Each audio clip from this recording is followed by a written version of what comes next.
series, Study the Sermon, where we, as you all know, we revisit the Sermon of the Day. We talk about the topic in a little bit of additional detail, offering the audience the opportunity to contribute meaningfully to the discussion, whether that be through your feedback, through your questions, mention maybe your own personal experience with the topic, and even critiquing the khutbah if you so choose. So the title we chose for the topic was a pre-Ramadan reminder, And the main idea of the khutbah was twofold. One was we wanted to create enthusiasm and anticipation for the month of Ramadan by mentioning some of its virtues.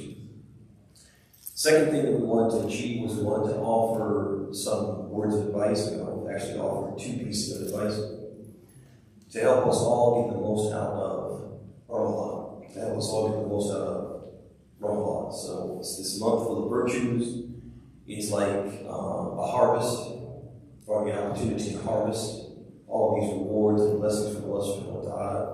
And we want to make sure we're the people who maximize the amount of these rewards and benefits that we're harvesting.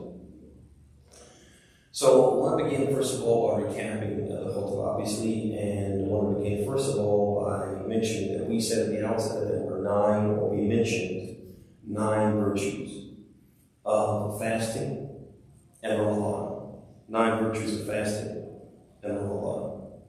So I want you guys to help me to remember or to remind ourselves of those 9 virtues.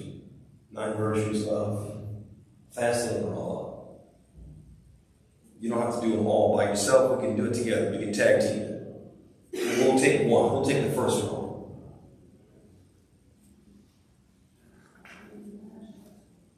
Can't hear you. The question is at the outset, because what we started the khutbah by talking about the virtues of Ramadan, because we wanted to get people excited. We wanted to create this sense of anticipation. People are looking forward to this month because of all the virtues it has. So we mentioned it. And we mentioned 9 of them. So, does anybody want to remind us of one of the virtues we mentioned? Huh? Oh, yeah, absolutely. This was the khutbah I did here. And I did it twice. Yeah, virtues of fasting in Ramadan. There's no question we learn patience. We can learn patience from it. But at the outset, we talked about Ramadan and the blessings and benefits. Tafadhal, Bashir. Your sin will be forgiven. Huh? Your sin will be forgiven. Ahsan. And we didn't even mention that one, but that is one of the virtues of Ramadan. The Prophet said in the hadith, Man sama Ramadan yumina wa ihtisaban ghufira lahu ma taqaddama min dhanbi. That was one of the benefits, and we didn't even mention that one. Good job, Bashir. Tafadhal. The deeds in Ramadan are multiplied. Ahsan. The deeds in Ramadan are multiplied. That the reward you get for something you do in Ramadan, you get so many times the reward when you do it outside of Ramadan, right? So for example, we mentioned in Zuhri that he said, Tasbihatu wahida fi Ramadan khayrun min alf tasbiha fi ghayrihi. He said that saying Subhanallah once in Ramadan is better than 1,000 sayings of Subhanallah outside of Ramadan. Is that jar anybody's memory? Good job, brother. All right, good start. Is that jar anybody's memory? So, al-a'mal as-salihah mudha'afa fi Ramadan. That was the first one. Anything else? Right at the outset, we just started listening, one after the other. Gates of heaven are open. Huh? Gates of heaven are open. Ahsant. So there's actually 3 there. فتحت أبواب الجنة وغلقت أبواب النار وصفدت الشياطين. So that's 4 out of the 9. So the first one you said was the deeds are multiplied. Excellent. Then the second one was the doors of paradise are flung open on their hinges. The doors of hellfire are locked shut. And the devils are chained. So when something bad happens, you can't blame it on anybody but yourself. Y'all see that? That's 4 out of 5. Come on, we're getting there. And now the memory should be jogged now. You can't take everything out of it. These other people got to do some work. They got to do some work out the public shit. طيب هذا زين ذكرنا هذا لكن هذا ليس من فضائل رمضان. ليس من فضائل رمضان. الآن نحن في صدد ذكر أو مذاكرة الفضائل التي ذكرناها في بداية الخطبة. طيب, so that's 4 out of 9. 5 left. Come on, we can do this. We can do this. Come on, we start out the khutbah with this. Rapid fire. Boom, boom, boom, boom, boom, boom, boom, boom. No, I know you can't do it again, brother. They gotta work. They gotta work. Huh? You a young man with a good memory. What you got? From earlier? Yeah, from earlier. Not like 3 days earlier. Like a few hours earlier. You said something about, I remember the one that 1,000 you said. Okay, the 1,000, we already did that one. You can't take one they already did. 700. Say it. 700? So the reward you get for fasting is what?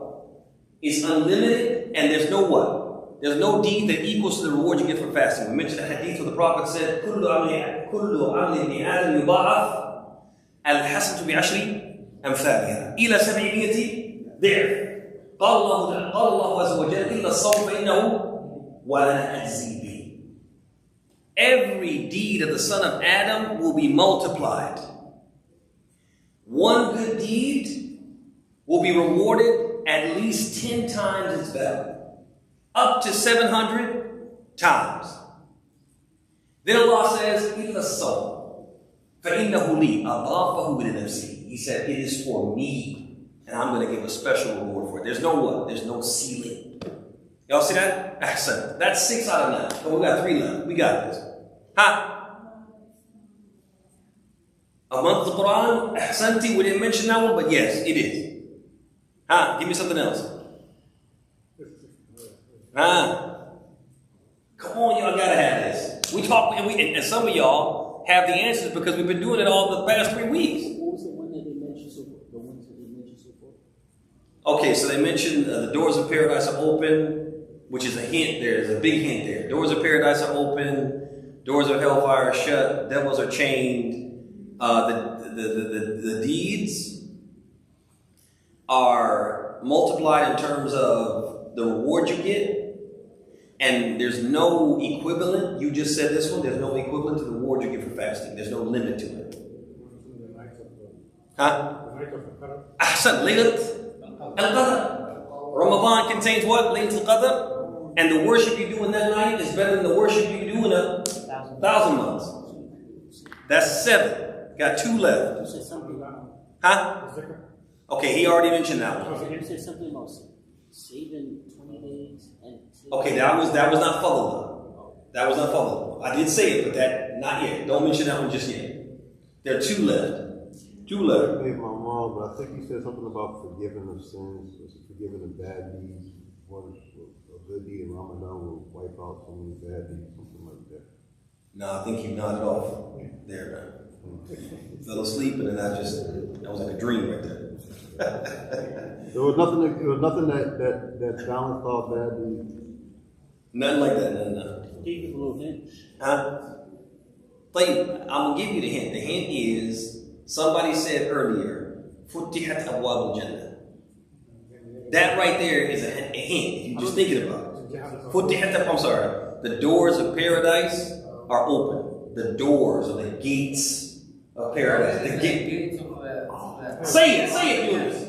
And Yunus wasn't even here, brother. Right? There's a gate in paradise just for what? The people who fast, which means fasting will enter you into paradise. Y'all see that? Like there's 1 left. 1 left. 8 out of 9. We're doing good. All right, I'm gonna give you another hint. The hint I'm gonna give you is the hadith of Abu Hurairah, which the Prophet said, "Kullu ibn Adam khata." He said, every human being is a habitual sinner. Take that, couple that with the statement of Allah, وَمَن يَعْصِ اللَّهَ وَرَسُولَهُ وَيَتَعَدَّ حُدُودَهُ يُدْخِلْهُ النَّارَ. Allah says, whoever sins and transgresses the bounds of Allah, Allah will enter him in the fire.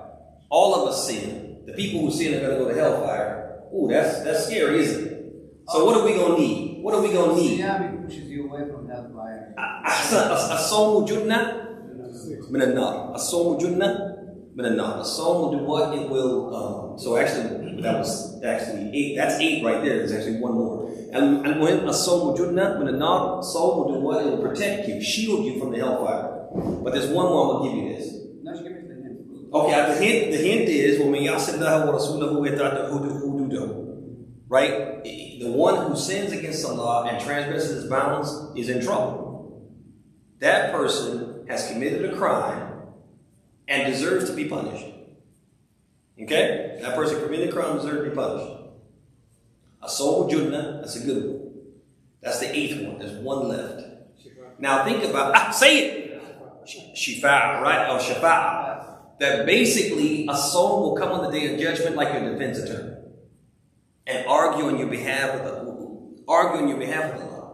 Asking Allah to pardon you, even though you deserve to be punished, to pardon you and forgive you and enter you into paradise. Because why? Because I kept him awake at night and I deprived him of his desires, his food and his carnal desires. So accept my intercession and Allah will accept it. Y'all see that? So these are some of a reminder, a recap of the virtues That's the one I was. of Ramadan. That was the one? As a balance, you said something intervene. I knew it was something that Intercede, yeah. Intercede. Yeah. That's what I was getting at. I don't speak Arabic. No, I'm all right, we're going to give it to you. We're going to give you credit. It was just a language barrier, brother. Thank you. So then after we mentioned all these virtues, we said, obtaining all of these blessings and rewards doesn't come without effort and sacrifice on our part. We said that we have to exert ourselves spiritually and ritually. We have to strive to do more. We have to work to be better. And we mentioned the ethic of Jabir ibn Abdullah, in which he was reported to have said, don't let your days of fasting and your days of non-fasting be the same. In Ramadan, you got to put your game face on, you got to lock in, and you got to what? You got to get to work. Then after that, we mentioned that many people, they don't what? They don't get all the benefit. A lot of these things that we're talking about, the forgiveness and a shield from the hellfire and they don't get those benefits. What happened? Many people only become hungry and thirsty. As the Prophet said, he said, there are some people that the only thing they get from their fasting is hunger and thirst. So what happens? I'm going to tell you 2 things that happen. Number 1, some people do not apply any effort, or they apply minimal effort. Ramadan for them is just what? It's a routine. It's part of the annual routine. It's just something that we Muslims do once a year. And so they look at it more as like checking what? Checking the box. That's it. As opposed to maximizing the benefit. And you'll see people like that. You just don't, you don't really see a difference. And it's not us trying to judge people or that we're spying on people. But you just see, it's just they just going through the motions and waiting for what? Watching the clock, like, making X's on the calendar, trying to get to the point where there's no days left, we're done with it. It's in the rearview mirror. So they don't get the benefit. Did not harvest these benefits. Just what? Just got through the month. The second thing that happens, or another thing that happens, is the people make effort, but their effort is misplaced. And their concern misses the mark. And I'm going to give 2 examples of this. These are not the only examples, but they're 2 examples of kind of mark. Number 1, people become overly concerned, and all of their effort and energy is placed on food. Ramadan is not the month of feasting. It is the month of fasting. Our concern should be with the fast. The fast is an inner fast and an outer fast. And the inner fast is more important. The fasting we do internally, the attempts we make to become more patient, the striving we make to become more patient, to become more tolerant, to become more disciplined and have more self-control, exercise more self-control, this is more important than the outer fast, which is what? Abstaining from food and drink. But that's where the effort should be. trying to refine ourselves. Allah tells us the reason why He legislated fasting. يَا أَيُّهَا الَّذِينَ آمَنُوا كُتِبَ عَلَيْكُمُ الصِّيَامُ كَمَا كُتِبَ عَلَى الَّذِينَ مِن قَبْلِكُمْ لَعَلَّكُمْ تَتَّقُونَ. Allah says fasting has been prescribed for you as it was prescribed for those who came before you, so that you would attain piety. So you would attain a higher level of God consciousness, not so you would be hungry, not so you would be thirsty, not so that you would lose weight, not so that you would dine and appreciate foods because you've been starving yourself all day, not so that you would gorge yourselves. None of those things are. The inner fast is more important. The Prophet said in the Hadith, he said, "Man lam yada' qawl az-zur wa 'amal bihi wal jahl falaysa lillahi haja an yada' ta'amahu wa sharaba." He said, the one who does not leave off lying and deceitful behavior and ignorant conduct, being uncouth, then Allah has no need that He would leave His food and drink. What does that tell you? The inner fast is more important than the outer fast. Y'all see that? So this hyper concentration, this hyper focus on food. What are we gonna eat? Who's the caterer? Oh, I don't like that caterer. Bring a different caterer. How much are they gonna bring? Are they gonna bring enough rice? Hey, it wasn't enough this, it wasn't enough that. Too concerned with our stomachs.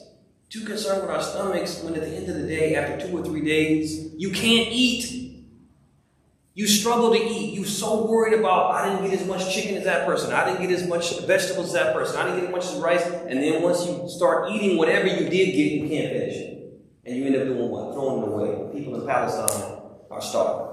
It's like we're too concerned about the wrong things. The food is what? It's ancillary. It's secondary. It's not even secondary in terms of importance. Give you another example. Ancillary religious technicalities. Too concerned about what? Too concerned about the window dressing. Too concerned about Khatam al-Quran. Oh, we have to have a Hafiz, and then Hafiz has to complete the Quran. That's not the way the Prophet is. That wasn't the way of them. They would just pray. And they were more concerned about what? A spiritual experience. Not how much. Not al-kamiyya, but al-kayfiyya. Not al-kam, but al-kayf. They were more concerned about what? The quality of what they did. The quality of the worship, not about the amount of worship. Y'all see that? Again, concerned about the wrong thing. Got our eyes off the ball. And who do you think is telling us that? Who do you think is convincing us to be focused on these things? The shaitan. The shaitan, there's some people he can convince not to pray. But the people who are adamant about praying, what does the shaitan do? What is the second best thing to him? For you to pray and be what? And be distracted. Same thing. Some people, I can't get them not to fast. So if I get them to fast, I'm going to make them focus on what? On the wrong things. So they don't get the full benefit of the fast. Focused on adad al-raka'at. 20, 23, 21, 8, 13, 11. Focus on the wrong thing. Focus on the wrong thing. Focused on tariqat ada al-witr. Should it be just 1 raka'ah? Should it be 2 in 1? Should it be 3 sadr? 1, 2, 3 all together? Right? Which one? Arguing about that? Again, focusing on the wrong thing when the Prophet did all 3. Focusing on mukabbir as-sawt, the sound. Want a little echo. Want the cathedral effect. Right? Want the cathedral. So when the imam hits the met, the building reverberates, right? We focusing on the wrong thing. They didn't even have microphones during the time of the Prophet. Y'all see that? We focusing on the wrong thing, these technicalities, and taking our eyes off the prize to the point that everything we do, unfortunately, we have to take a step back and think about this. Everything we do is overstimulated. Everything we do is not consistent with what the Prophet wanted to do what? Bring the noise down. Prophet ﷺ he didn't like to pray toward anything that had markings on it. He had a garment once that was gifted to him, and it had markings on it. When he prayed, it distracted him. He immediately did what? He took it off and asked to be given back to the person. He told him to send me a plain garment. One time he came to the house of Aisha, and she had a curtain with what? With pictures on it. He told her to remove the what? To remove the curtain because it distracts me in prayer. Look down the floor. Why do we do this? This is the opposite of what we're supposed to be doing.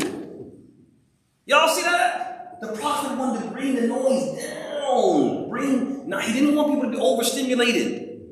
He wanted people to be what? To be calm and focused on who? Allah Jalla Jalaluhu Azama Sultan. Y'all see that? And as a consequence, because our eyes are off the prize, because we focus on the wrong things, there are some people who fast, but they get nothing out of the fast except hunger and thirst. Y'all see that? But think about that. We said that in order for us to avoid that, we were going to offer 2 advices. We're going to overload you with 12 advices, 20 advices. We said we did 2. What were the 2 advices? You know me, I forget. I don't even know what I said. So y'all have to remind. Huh? Okay, generous was like an additional bonus. Okay. So it's on the list. Just keep it in your back pocket. Huh? Get ready, be ready, lock in. That was the first one. Second one? Lock in with a positive attitude. The same, that's the one he used to stealing now. You're stealing now. In the masjid. In the house.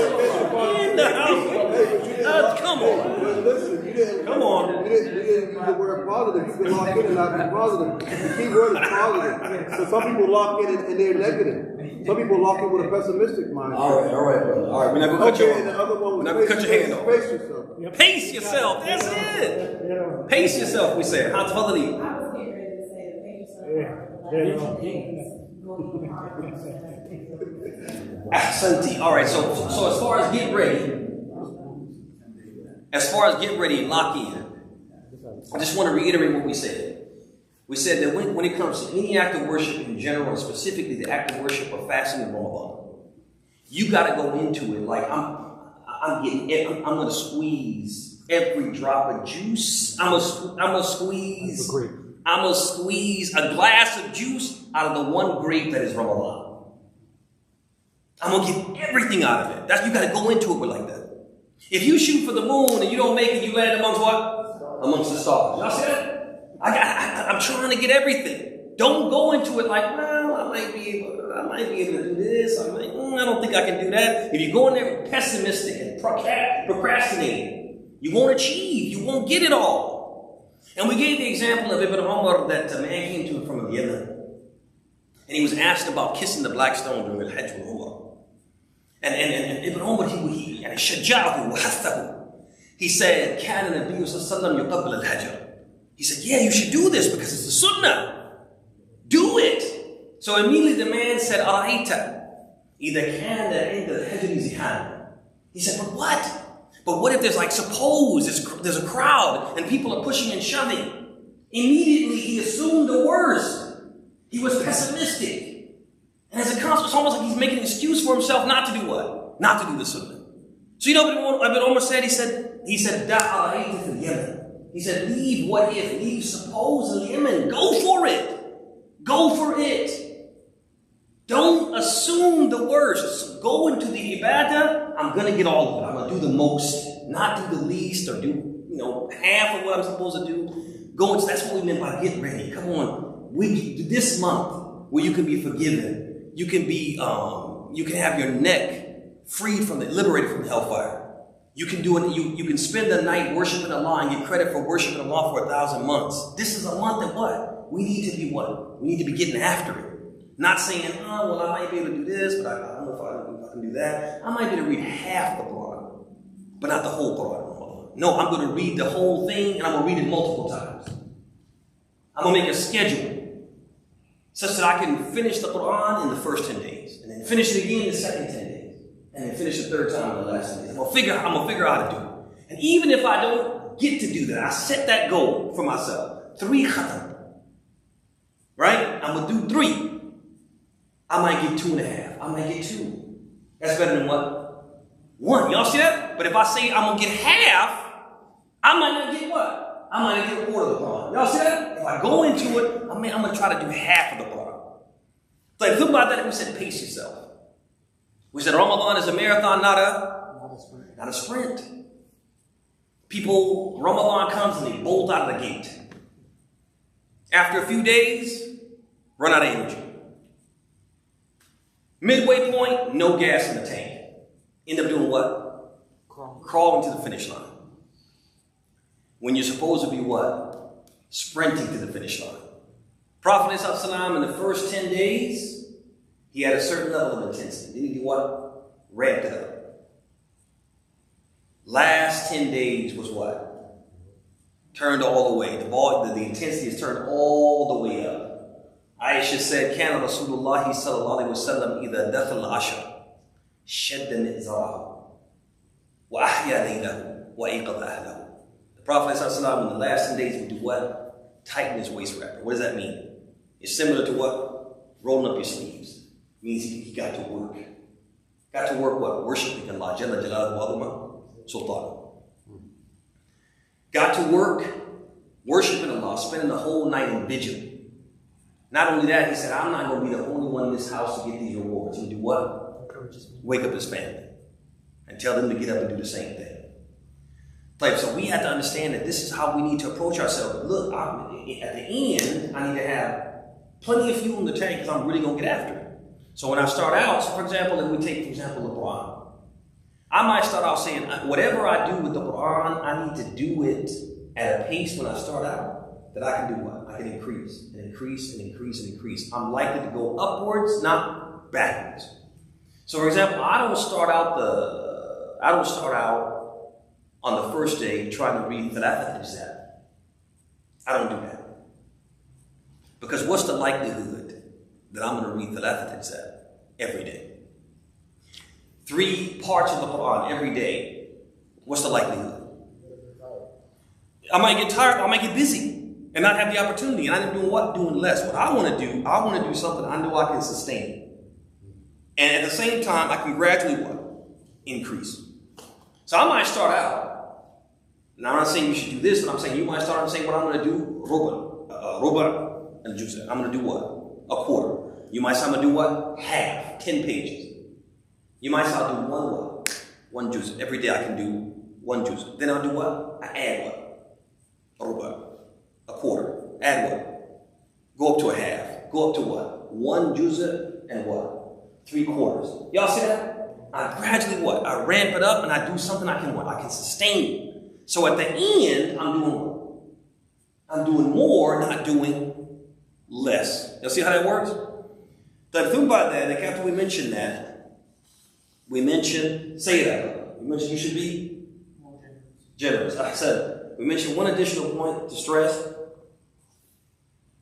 and that was that the Prophet he said, كان النبي صلى الله عليه وسلم أجود الناس وكان أجود ما يكون في رمضان. The Prophet was the most generous person who ever lived. And he was the most generous he would ever be in the month of Ramadan. So we should be generous. A lot of times when we say that, as soon as you open your mouth and say generosity, give, there are certain people who do what? They tune you out. You're not talking to me. You're talking to the rich people.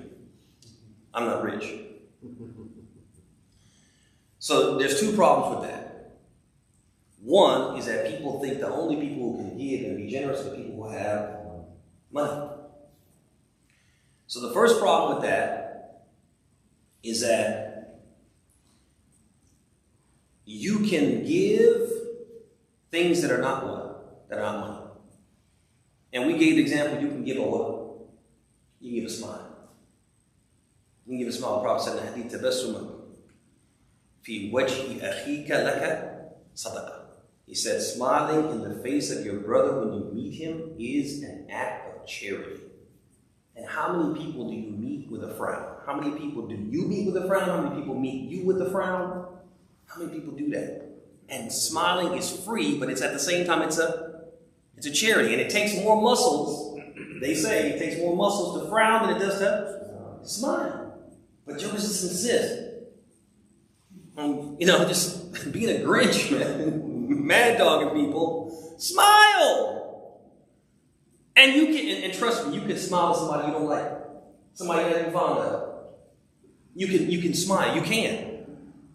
Just takes a little discipline, but you can smile at people you don't even like, smile at them and get what? And get a charity.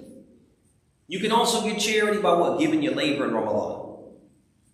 You come to the masjid and they don't have volunteers for dinner. Jump in. You give in charity with your labor. They finish everything, they're about to leave, and there's just a mess. And there's only one person who's like trying to do all this cleaning. They're going to be here till midnight unless what? Somebody helps. You can give charity by what? by lending a hand. Y'all see that? So you can give just one way. The other thing too is that you don't have to be rich to give from your wealth. You just have to give what? Give what you can. Always when people come and they say, we have this thing going, we're looking for donations, we're trying to, whatever, we're trying to gather donations. Always give. If you give $1, give it. If that's all you have, give $1, $5, $10. Give something. Every time somebody comes to the masjid, give something. Always be a person who gives. The Prophet said in the hadith, he said, protect yourselves from the fire even with a piece of a date. He used to encourage his companions. Some of them were very poor. They were indigent. They were dirt poor. The Prophet would say, hey, you have one date today. The Prophet would tell them, do what? Give a piece of that in charity. And he said, if you do that, you can do what? Protect yourself from the fire. Which one of us doesn't want to be protected from the fire? This, related to that, is a lot of us, we misconstrue, we think that being generous is related to some abstract quantity. Abstract quantity, there's an amount. If you give this amount or more, you're being generous. Let's say, for example, $1,000. The people who can give 1,000, they're being generous. If you can't give 1,000, you're not being generous. Being generous is not related to or linked to the amount of money you give, an abstract amount. It's related to your circumstances and your sincerity. There are some people, there's a person gives $1,000, you think, oh, that person is really generous. But that person's a billionaire, right? A multi-millionaire. $1,000 to them is like what? It's like pocket change. Not even a penny. You see that? Not even a penny. But what about a poor person who really doesn't have much? And, has a few dollars that they have to figure out how to, get food for the rest of the week, let's say. And that person gives $1, gives $5. That means that they might have to miss a meal or something like that. They get much more reward from Allah for giving that $5 than the one who gave $1,000 and they're multi-millionaire. Why? Because of their circumstance and their sincerity. Y'all see that? And so people are going to come to Ramadan and they're going to ask for money. They're going to have all these causes are good causes, inshallah. Don't be the one. It saddens me, man. It saddens me. I don't spy on people. I don't judge people. But I'm gonna say this: there are some people who that they're very, very wealthy, and somebody will say, "Hey, we got this going on. Can you help? Can you give assistance?" And they start doing this. Right? People pass a box around. They'll pass a box and say, just throw whatever you can in the box. Or they'll have like a card that says, hey, scan the QR code and give whatever you can. And they're handed the box and they pass the box on. And they're handed the card with the QR code and they're like, they ball it up or they start picking their teeth with it or something like that. It's like we shouldn't be that person. I don't care what it is that you have or you don't have. Give something. Give the pocket change. Give the lint out of your pocket. Give something. You will not regret it. Right? As the Prophet said in the hadith, one hadith he said, sadaqah does not decrease wealth. And he said that if a person gives sadaqah, Allah subhanahu wa ta'ala will take it with yurabbi. He will take it and he'll nurture it and he'll multiply it. Until a person finds on the Day of Judgment mountains of charity that they gave that they didn't give. And they'll be asked, how did this happen? It's because why? Allah did what? He nurtured it and he grew it to what? To be mountains, even though you didn't give that. So anytime somebody comes to Allah, we should give it. So from by that, we closed the hadith, closed the khutbah as we have done, and we will continue to do for the rest of February, with a Black History reflection. And pretty much this year, what we did was one to focus on some of the reflections and some of the lessons we can take from the hadith of Bilal, the famous one, where he got into an altercation, a verbal altercation, with a fellow Sahabi, a fellow Muslim. And that Muslim, as he says, وَكَانَتْ أُمُّهُ أَعْجَمِيًّا. His mother was a non-Arab, and she was a black woman from Abyssinia. So they got into an altercation, they exchanged some words, and he opted to say something bad about his mother. He said, according to some of the narrations, he said, "Yabna Sauda, oh, you son of a black mother," which was an insult. It's not a good thing to say. And the man took issue with it and went to the Messenger of Allah and complained. And the Prophet, he did what? He summoned Abu Dhar. He didn't brush it under the rug. He didn't say, "Oh, I'm sure he didn't mean it. Oh, Abu Dhar's a good man. Don't take it personal. I'm sure he was just kidding." Whatever. The Prophet didn't brush under the rug. He did what? He addressed him. He summoned him and he gave him a chance to what? To explain himself. So he asked him. He said, "Sababtahu." He said, "Did you insult him?" He admitted it. He said, "Yes, I did." He said, "Ayyabtahu bi ummi." Did you call his mother a name? His mother, Malaha, right? She don't have nothing to do with it. What has his mother got to do with it? Basically, the Prophet is saying. And he said, "Yeah, I did that." So the Prophet said, "Innaka umrun fika jahiliyyah." He said, "You are an ignorant man. You're a man with ignorance in you. This is from Jahiliyyah." He scolded him. So then Abu Dhar, he tried to defend himself and he said, "Ya Rasulullah." He said, "Man sabba ar-rijal, sabbu abahu wa ummah." He said, the way it works when we're doing the dozens, when we're exchanging insults, we always up the ante. If somebody insults you, you got to say something about their mother. You got to say something about their father. That's just the way it works. He's trying to defend and justify it. So basically, this is just how the culture is. The Prophet didn't accept that excuse. He said, "Innaka umrun fika jahiliyyah." It's almost like he said, in Arabic we say, right? We say that you make an excuse and your excuse is worse than the original sin. Y'all see that? What you just said is worse than what? Than calling him the N-word, basically. Y'all see that? So then Abu Dhar, he said, "Ana ala hali sa'ati min al-kibr." He said, "A man like me, I'm racist, me? It's me, a man of my maturity, a man of my knowledge, a man of my status. It can't be, right?" The Prophet said, "Nah. Ala hali sa'ati min al-kibr." He said, "Yeah, a man like you, with all your status, a man who should know better, you're a racist." Told him that. So when we reflected today, what we reflected on, and it was very important, I felt, to reflect on this, is how deliberate the Prophet was in calling out racism and teaching his followers to not be racist. Right? He was deliberate. Every time racism reared its ugly head, he made a point to what? To say, "Hey, this that you're doing is wrong. Don't do that. It's not acceptable." He expressed very strong disapproval. And so what we took from that is how we need to what? We need to do this. And in the course of that discussion, we mentioned two things that make it particularly important for us in our modern context to do what the Prophet did. We said, number one, the nature of man is to be zaluman jahuda, to be unjust and to be ignorant.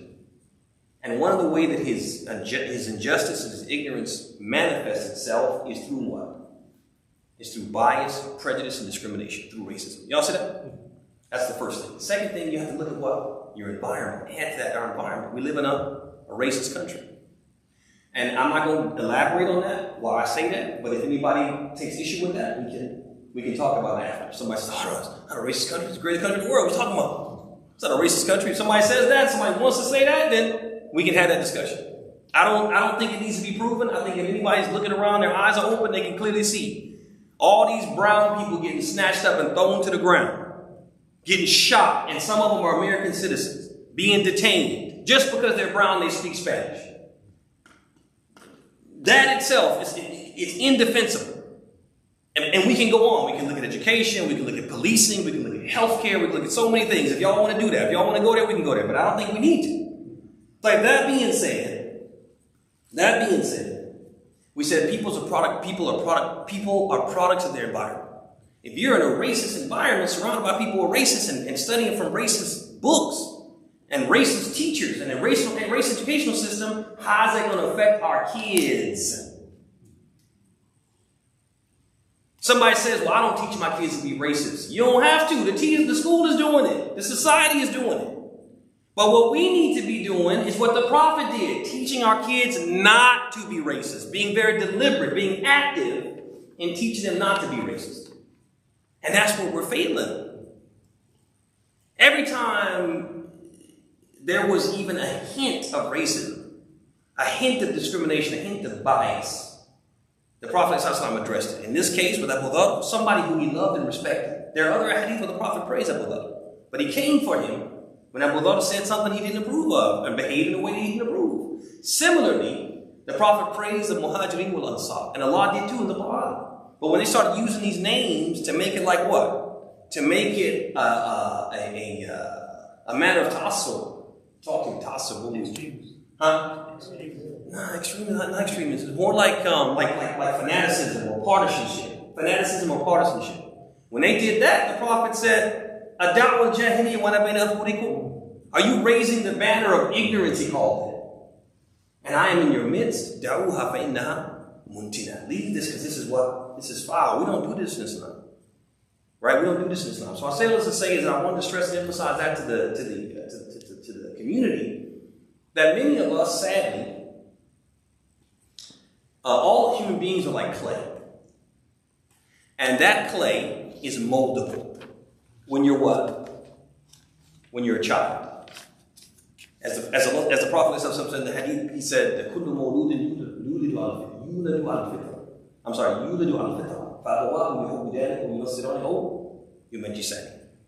He said, every child is born upon what? Fitra, born upon Islam, born a Muslim. And it's what? It's his parents that do what? That shape him into a Yahudi, a Jew, or a Christian, or a fire worshiper. So, when you look at us 30, 40, 50 years old, we've already gone into the oven. We are who we are. If we don't like somebody because of where they come from, how they look, how they dress, the foods that they eat, we're not gonna start liking them. No matter how much the imam gets on the member and says, "Oh, you shouldn't be racist, there's no racism in Islam," and Allah says, the messenger said, people do what? They're doing this. As the Prophet said, there are four qualities from Jahiliyyah in my ummah that they will never abandon. And two of them he mentioned what? He said, "Al-fakhru fil ahsab wa ta'nu fil ansab." He said, having haughty arrogance in one's own stock while denigrating the stock of others. So a lot of us, there's no hope for us. We've chosen to be racist. Towards somebody or somebody who we're racist towards will differ from one person to another, but we've chosen it. But you know who can be saved? You know who we can save? You know who haven't gone in the oven yet? Our kids. So it's very important for us to be very deliberate in teaching them not to be racist. We have to do this work. And we can't be the parents who, if somebody says, "Hey, your kid said something racist at school, your kid said something racist in Sunday school, your kid said something racist while the kids are on the playground," we can't be the person who said, "Oh, they just kids. They just playing. He didn't mean it. He doesn't know any better." That would be doing what? Brushing under the rug, and that's not what the Prophet did. And we have to be the people, when something like this happens, the first thing we ask is, what would the Prophet do? No. What did the Prophet do? And we have to act accordingly. We have a deen that teaches us everything. We can't ignore that and then do what? Do our own thing. And then pay the price, pay the consequences for that. And with that, brothers and sisters, I'll bring my remarks to a close. I've talked enough. And are there any questions, comments, critiques, complaints? Going once. Tafadhal. I just want to add one thing that you had before about fasting. You say if you fast one day, put the distance between you and the fire. You mentioned that. Hey, Sabina Khalifa. One day, if you fast in the way of Allah, it will put a distance between you and the fire of Sabina Khalifa, of 70 autumns, 70 years. Again, Junna min al-nar, shield you from the fire, distance you from the fire. Fasting this is why Allah knows best, because of all these virtues in this one ibadah. While the Prophet told Abu Umama, when he asked him, he said, Ayyul amali afdal. He said, Ayyul amali afdal or Ayyul amali afdal. He said, which of the deeds is the best deed? He said, Alayka bis-sawm fa innahu la idda lahu. He said, fast, because nothing can equate to fasting. Nothing can outdo fasting. There's nothing better than fasting. And so a person who can make fasting his regular habit, especially in this season, in the winter where the days are short, fast on a Monday, fast on a Thursday, fast A.M.O.B. 13, 14, and 15, fast. There's nothing that can beat to it. You can't, there's nothing better than that. And it's the ibadah, especially in this time of year.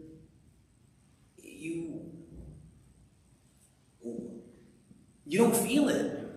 You don't really feel it, but you get the reward for it. Saba'ina khalifa, that right there, fasting one day in the way of Allah, for the sake of Allah, will put a distance between you and the hellfire, the distance of 70 autumns. Allahu Akbar. طيب في شيء تفضل عبد الملك and then Elijah. Yeah, I just want to for example, I remember it says happened in many situations. This particular one. So we're outside the restaurant. I went for a conference and I was talking with everyone and it was a very cordial relationship until this guy said, my husband is the. I was like, my husband. He said, guy, and right there I was just, when he mentioned my husband, right away, I mean, your facial expression. Whatever he was saying, I don't just want to listen. Now, how do you teach your kids? I mean, because I want to understand context. So will you tell them if you see every one of them, and some confused gender?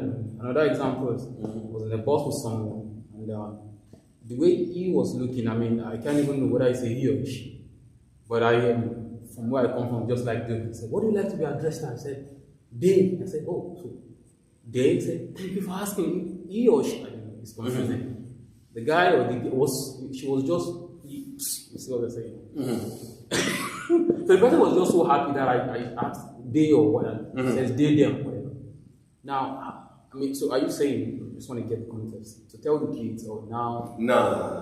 I'm not telling you that. There's a difference between God saying something is wrong and that you're supposed to disapprove of a certain behavior and the people who behave that way. Now, we live in a society where there's a certain set of rules that are written or unwritten about how we interact with people.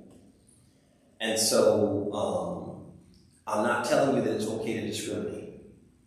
For example, let's say you're a supervisor and you have an employee who's, of that type.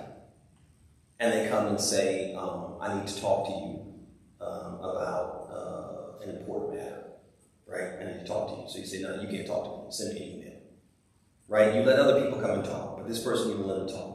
You can't do that. You can't do it Islamically. You can't do it in terms of your employment, right? So you have to follow those rules and decorum, okay? But that doesn't mean you can't teach your kids, hey, what these people do is wrong, and if you have to interact with them with what? With certain decorum.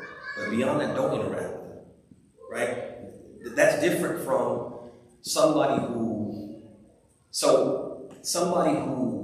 they have, if we want to consider it that, they have a handicap of some sort. A social handicap. Like their color. Like their language. Like their immigration status. This is something that is not their choice. This is something that's willed by God. You can't hate somebody for that. You can't discriminate against them for that. There's a difference between that. And we need to explain that to our kids. So if for example, I have a child and somebody tries to come to play with them. There's like a few boys who are going to come play in the backyard, play basketball in the backyard. And one of the boys, they tell him, no, you can't play with us. I said, why you tell that boy he couldn't play? Well, we told him he couldn't play because he's Hispanic, right? Then yeah, you got to tell your kid you can't do that. What is this? What are you doing? You see that? You have to talk to him and tell him that. Like suppose, in another instance, he said there was a boy that wanted to play with me, but he's a girl, but he says he's a boy. And so I didn't want to play with him, Dad. And you say, yeah, okay, that was actually good. He says, okay, well, I see a contradiction. You told me I had to let the Hispanic boy play, but now you're telling me it's okay if I don't play with the boy who's actually the girl. Then you have to what? You have to explain the difference. Why this is different. Because it is different. It is different. And so we're not conflating the two things. We're not conflating the two things. And obviously, in order to navigate the society, we have to move within the guidelines of society without violating the guidelines of our own religion. So, for example, if I was in a situation like what you said, you're in a conference and it's a bunch of people just kind of having a conversation, and this person said, my husband, and I can remove myself from that conversation, then I'm going to remove myself. And I don't have to make a big deal out of it. I don't have to say something negative, right? I'll remove myself in a way which is very subtle and doesn't evoke any suspicion. But I myself, I have to have a certain level of disapproval of wrong. As the Prophet said in the Hadith, he said, I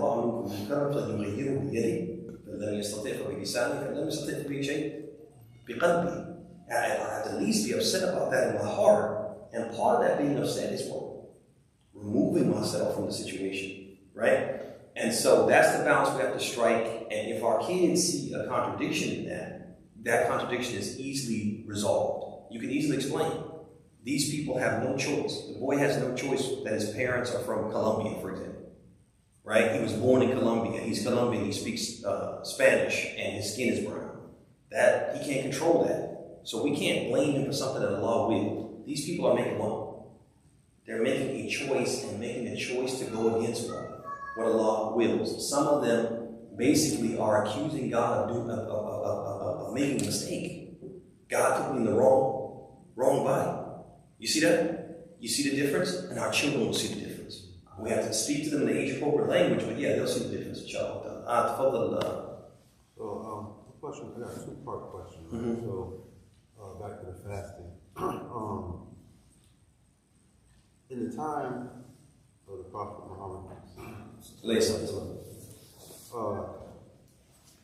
during the month of Ramadan, were the people, did they work less?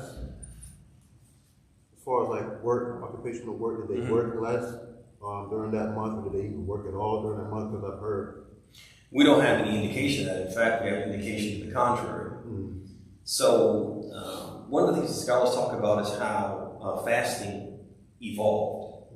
There was a fasting 1.0, fasting 2.0, fasting 3.0, and fasting 4.0, the final version of fasting which we practice.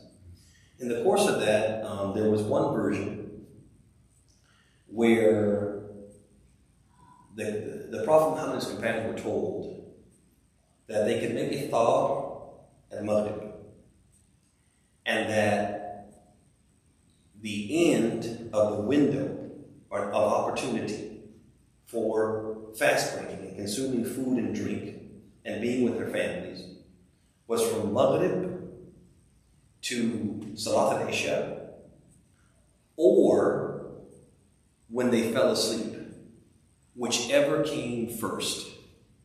So if a person came for Maghrib and they didn't find food and they nodded off waiting for food to be prepared, they would not be able to eat again until what? The next day Maghrib.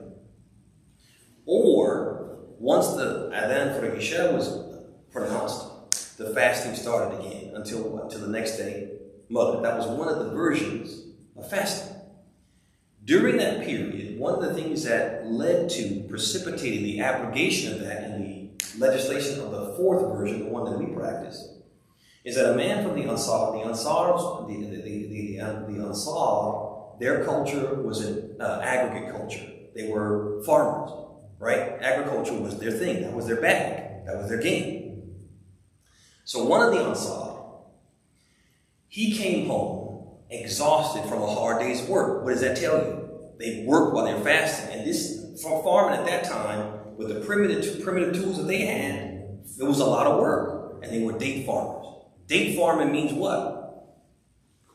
Climbing trees in the hot sun, right? Checking the dates to see if they're ready to be cut down. The ones that you want to be roto, the ones you want to be sun-dried, all those things. It's doing that. You have to do cross-pollination, right? Up in the tree, out of this tree, over to this tree. Y'all see that? And when? So he came home from a hard day's work in the fields, on the farm. Came home right around the time of Maghrib and said to his wife, Halindakum Shay, do you guys have anything to eat? And she said, no, but I'll go fetch you something. So she left. So as he sat there waiting for her to come back, he nodded off. And when she came, she said, Khasart, what did you do? Now you're not going to be able to eat until tomorrow. That man got up the next morning and went out to the fields and fainted. So what does that tell you? They worked. They were not, the companions of Muhammad were not lazy people. And I'm sad to say this, but I studied in a certain country that will remain nameless. And those people in Ramadan, they're some of the laziest people. Huh? They shorten their hours. They have to go in really, really late because they stay up all night. Then when they come to work, they don't do nothing but push paper, right? They do as little as possible. They have to get off early because they have to get home and do iftar and all that. So they're the most unproductive people in Ramadan. This is totally the opposite of the Sunnah. These people went out and worked. They labored. They got it in. Go ahead. But with him fainting, I don't think that's appropriate. No, it wasn't appropriate, but again... And the reason why I say this is because I'm a mechanic. I understand that. I get it in. I believe that you do. I believe that you do. What I'm trying to say is that when he fainted, that led to what? Led to the change in fasting to be the way that we know it now. Version 4.0, which is وَكُلُوا وَاشْرَبُوا حَتَّى يَتَبَيَّنَ لَكُمُ الْخَيْطُ الْأَبْيَضُ مِنَ الْخَيْطِ الْأَسْوَدِ مِنَ الْفَجْرِ ثُمَّ أَتِمُّوا الصِّيَامَ إِلَى اللَّيْلِ. So they were told, eat and drink until the black thread of night separates and can be distinguished from the white thread of day. Then complete the fast until what? Until Maghrib. So it meant that they could what? They could eat and drink and be with their spouses for what? For the entirety of the night. That expanded it. Allah subhanahu wa ta'ala has a wisdom in everything He does. And so what that shows you is the mercy of Allah and how Allah is practical and He considers us and not simply how He wants us to worship Him, but also our capacities. That understanding would never have been recognized. We never would have picked up on that unless what? Unless this incident happened. You see that? Allah could easily just legislate it like this. People wouldn't have seen the mercy of Allah manifest itself in a very practical and tangible sense if it hadn't what? Evolved in this way.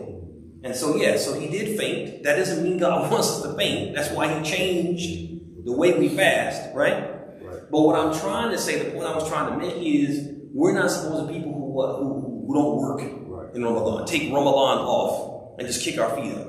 I understand some people might do that because of the work that they do, the nature of the work that they do, and they want to really, really focus in on what? Doing the worshiping Allah and maximizing. That's different from a person who just wants to be what? Lazy and use Ramadan as an excuse to be lazy. The Prophet waged jihad in Ramadan, traveled on foot to wage jihad in Ramadan in very severe temperatures, severe weather. So I say all this to say is, the point I'm trying to make is I'm not saying that a person might not, like in your case, hey man, fasting really, really puts it on. So you might say, hey, I'm going to cut my hours a little bit just so I can really observe the fast. The opposite of that is a person, or the other side of that is a person saying, you know what, fasting is an opportunity to be lazy. It's an excuse to be lazy. We shouldn't do that. That's what I'm trying to say. And my other, and this goes back to like what you said as far as pacing yourself. For me personally, I know it's very important. And the other thing I wanted to point out is, did the Prophet say anything, or is there any scholars point out anything on this topic? That topic is rest. See, when you working the way I work, you know what I'm saying, rest is very important. And if you're not eating during a point in time, then you need to be resting. I mean, even the word breakfast, a lot of people don't know breakfast is breaking the the fast. It's break fast, because when you're resting, your body is not eating anything. It's actually fasting. And when you eat breakfast, you're breaking the fast. So, is there anything that says on a certain amount of rest that we should be getting? There's nothing specific. It was the prophet's practice, the practice of the companions that they had. They did something called a Qaylula, that there was a certain time of day that they would take a nap. And it was maybe an hour or so before Salat. It was called, what was that called? Qaylula, like a nap or a siesta, if you will, right? So, but the prophet also did tell us, he said, Inna li badanika alayka haqq. He said your body has a right over you. So whenever your body tells you, I'm tired, you're supposed to give it rest. Yeah, if your body tells you you're tired, you're not supposed to deny it rest. Yeah, so if you're working and you finish your shift, let's say you finish your shift at 3 o'clock, and now you got 3 hours before Maghrib, and you put your head down for an hour and a half or 2 hours. Yeah, Islam doesn't say, hey, you can't sleep while you're fasting. No, right. Yeah. If you're saying that, but I was saying, the point I was really trying to get Islam encourage us to rest. Your body has a right over you. Yeah, if your body says, I need to go to the doctor, you're supposed to go to the doctor because your body has a right over you. If your body says, I'm hungry, then you're supposed to what? Feed your body. If your body says, I'm tired, you're supposed to give your body rest because your body has a right over you. You can't ride your body long and put it up wet, right? You can't do that. You got to give your body what it needs, because if your body gives out on you, you're no good to anyone, including your creator. A follow-up question to that. So I remember in 2017, so I was working on the site, and majority of the salesmen on the site were Muslims, and we have a very tight schedule. It was in Ramadan. They got to a point, they walked to a point. Only one person did not break their fast. It was Zob time, those guys said they can't continue. And if they can't continue, we'll pay them by the day, not by hour. What they do for it, they will pay them. If they do half work, they might not even get paid. Wow. So they had to all break their fast except one person. Now, that day, so I made some research about it. Then, but I don't want to say what I did. Basically, so my question is this: when someone works in Ramadan and you get to a point, you don't have any option. If you don't stay on that job, something else, you might get fired or whatever, and you're at the point where I can't push this anymore. Can someone break it? Yeah, I think a person leaves the realm of al-mashaqqa, they leave the realm of hardship, which is al-mashaqqa ma'huda, hardship which is tolerable, it's expected, it just comes hand in hand with fasting. They leave the realm of that, they enter a realm where they are physically harming themselves. When a person is fasting, and they get to a point where the fasting is physically harming them, it's a detriment to their health. They're putting their health in jeopardy. For example, a person's working outside, digging a ditch in 90, 95, 100 degree temperatures. Person's starting to feel the symptoms of,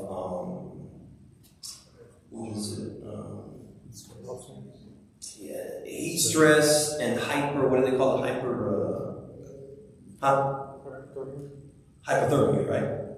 You have hyper and hypo. Hyper is when it's low. Really? Hyper is high. Hyper is high, right? Okay, so hypothermia, right? Person's starting to see those symptoms. Yeah, they have no choice but to what? Break their fast. They're not breaking their fast because I'm working and the work is hard. They're breaking their fast because they're leaving the realm of mashaqqa ma'huda. They're leaving the realm of what? Tolerable hardship, and enter the realm of what? The fast is doing me harm and putting my health at risk. And I don't see a difference between that and y'all see that? But a person has to be careful. Because a person can lie to themselves and tell themselves, hey, I can't do this anymore, I'm working, right? Work is an excuse in and of itself. But fasting under conditions that are intolerable and put your health at risk, yeah, that would be an excuse. Yeah. You had something? So do you still have to make that fast? Absolutely. Yeah, if you break your fast, you gotta make it up. Come on, you go to school in air conditioning, you're gonna be fine, brother. You're gonna be fine. And you'll see, we think, man, I'm gonna do 12 hours without food, which is about what it is, right? About 12 hours. We start a little bit before 6, we finish a little bit before 6, 12 hours. You saying to yourself, I'm gonna do that. Brother, you'll see, man. You might struggle the first 1 or 2 days, and pretty soon, it becomes easy. And you'll get to the point where you'll see food at the end of the day and you'll avert your eyes like, oh, no, I don't even. You'll become disinterested. Well, most people do. Some people don't. They never lose interest in food, right? But I say all this to say is that it is much easier than we think. And Allah subhanahu wa ta'ala, He knows us. Allah does not place a burden on us greater than we can bear. He doesn't ask us to do something that we can't do, and He knows us better than we know ourselves, which means a lot of times we underestimate our ability. And Allah shows us, if we just trust Him, He shows us we can do this. And you can do that. And see if you will do it, inshallah. And also, so like, do you make up the fast from the time that you broke it to? Oh, no. If you break your fast at Dhuhr, that day is a wash. It's like you didn't even fast. So when you're going to make it up, you got to fast the whole day. Yeah? You got to fast the whole day. You can't say, oh, you know what? I stopped 12:05? All right, so tomorrow I'm going to start from 12:06. I publish it. Well, question about travel. Normally, if you're traveling, you don't have to fast. Excellent, yeah. This is a situation occurs where you're driving. For example, from here to DC, it's about 3 hours drive. Right. My first question is that qualify as travel? Absolutely. Yeah. As long as you can. Secondly, if you're used to driving, you're very familiar with that. So 3 hours driving to go and come back is handling that. So does it become mandatory for you to break the fast because you're traveling, or because you have the capacity to go and come back? This is something you do regularly, and you decide I'm going to fast anyway. Like, wallahi, that's what I was saying. Okay, so there's a few things. Number one, the person who is traveling and what qualifies as traveling, it's not just the distance, which is about 48 miles. It's also the distance with what? The intention of traveling and with a specific destination in mind. So, for example, I can't, for example, get into a fight with my wife, right? I get into an argument, I'm leaving. I get in the car and I just start driving. I have no destination in mind. I just want to drive and make her worry, right? So I drive, and I look up and I drove 80 miles. And it's time for board. So I say, I drove 80 miles, so I'm a traveler. No, I'm not. Because I didn't drive with what? With a destination in mind. Y'all see that? I'm not a traveler. You have to drive with a destination in mind. So for example, I'm going to Richmond to see fulan. I'm going to go to Richmond to visit so-and-so. Richmond is how many miles approximately? 70-something miles, right? So if I drive 70 miles with Richmond as my destination, I am a traveler. The minute I leave the city limits of the city I'm a resident of. Y'all see that? So that's the first thing. You have to travel a certain distance, 48 miles plus, and you do it with the intention of traveling with the destination in mind. Like if you check these two boxes, you are a traveler, and Allah says, He says, شَهْرُ اللَّهِ الَّذِي يُنْزِلُ فِيهِ الْقُرْآنَ. No. أَيَّامٌ مَعْدُودَاتٍ. فَمَنْ كَانَ مِنكُم مَرِيضًا أَوْ عَلَى سَفَرٍ فَعِدَّةٌ مِنْ أَيَّامٍ أُخَرَ. Allah gave the concession, he said, a few number of days. So whoever amongst you is ill or on a journey can do what? Can suspend the fast and make it up for what? For other days. So you have the concession. It's a concession and it's not mandatory. It's a concession. You have the ability to choose. You have the right to choose. So you can choose, you can choose to break the fast and you can choose to fast depending on yourself. So if you say, man, I can do this in my sleep. This is not going to affect my fast. Then do what? Then you can fast.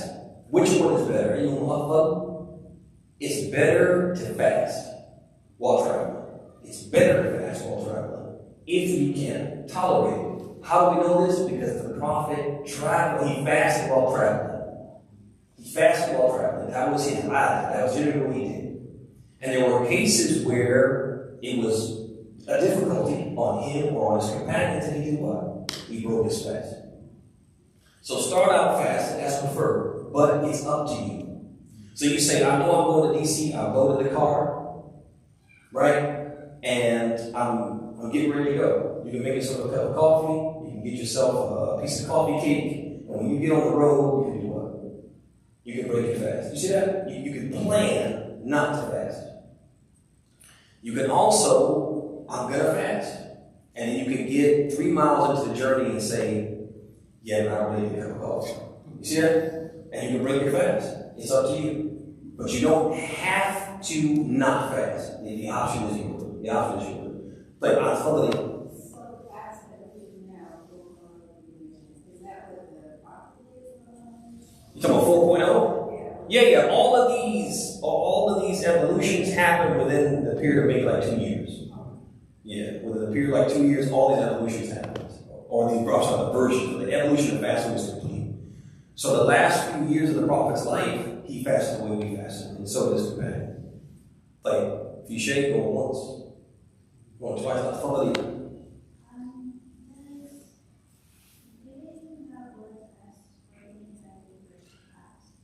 Getting a blood test or an IV. Two very different things. Blood tests are drawn what? Drawn blood, right? And the amount of blood that they draw is, you see it, it's insignificant. And it's not, there's no analogy between it and cupping blood level. So that will not break your fast. Getting an IV will break your fast. Why? Because it is providing nutrients. And our religion لا يجمع بين المتفرقات ولا يفرق بين المتشابهات. Our religion does not differentiate between two things that are the same, nor does it make an analogy between two things that are very different. So when Allah subhanahu wa ta'ala tells us that food and drink are something we can't consume during the fast, we're not only going to break our fast by eating and drinking, but we're going to also break our fast by inserting something in our body that takes the place of food and drink. You see that? So that's why the scholars of Islam, they'll say, for example, من المفطرات الأكل والشرب وما في معنى الأكل والشرب. They say what breaks the fast, or one of the things that break the fast, is food and drink, and that which takes the place or serves the same purpose or fulfills the same purpose or the same has the same consequences, I guess, as food and drink. So an IV, yes. Blood test, no. Tetanus shot, no. Tetanus shot, no. Immunization, no. Doesn't break the fast. But an IV, yes. But any others, going once, going twice, gone. هذا وصلى الله وسلم وبارك على محمد وعلى آله. تفضل, yes. There's one more, looks like. One more.